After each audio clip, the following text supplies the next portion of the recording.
Bakit nga ba hindi na madalas hinahanap ang e-travel QR code kapag umuuwi tayo sa Pilipinas o kaya naman pabalik sa ibang bansa? Dahil guys, napakarami pa rin OFW ang naguguluhan at nalilito kung kailangan pa daw ba talaga mag-register sa e-travel. So, pakinggan nyo ang sinabing ito ng taga-DICT na siyang gumawa ng e-travel system kung bakit nga ba hindi na ito hinahanap sa immigration. Good news, Mr. Chair. Actually, hindi mo na kinakailangang ipakita yung QR code. We're able to successfully integrate e-travel directly to the immigration system. Ibig sabihin po, pagka-scan pa lang ng passport, hindi na kinakailangang isa-isahin pa ho na mag-scan ng QR code, Mr. Chair. Another improvement po na nagawa ko natin po sa upgrade natin sa e-travel. So, malinaw guys na kapag scan pala ng inyong passport sa immigration ay makikita na kung meron kayong e-travel registration or wala. Dahil guys, napakarami pa rin OFW ang napapahamak dahil nga naniniwala sila na hindi na daw kailangan mag-register sa e-travel, lalo na sa e-travel departure card pabalik sa ibang bansa.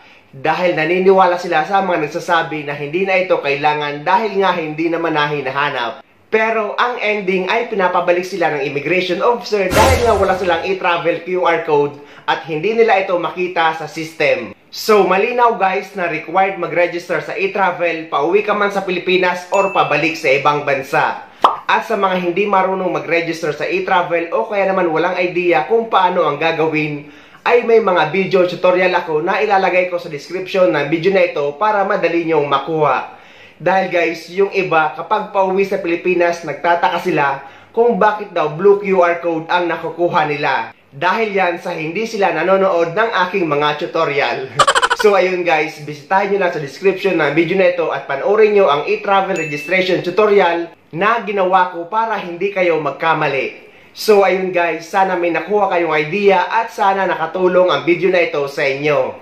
At sa mga hindi pa dyan nakasubscribe sa channel ko, please don't forget to subscribe my YouTube channel and please click the notification bell para lagi kayong updated sa mga upcoming videos na gagawin ko tungkol sa mga updates sa ating mga OFW. Mula dito sa Dubai, maraming salamat.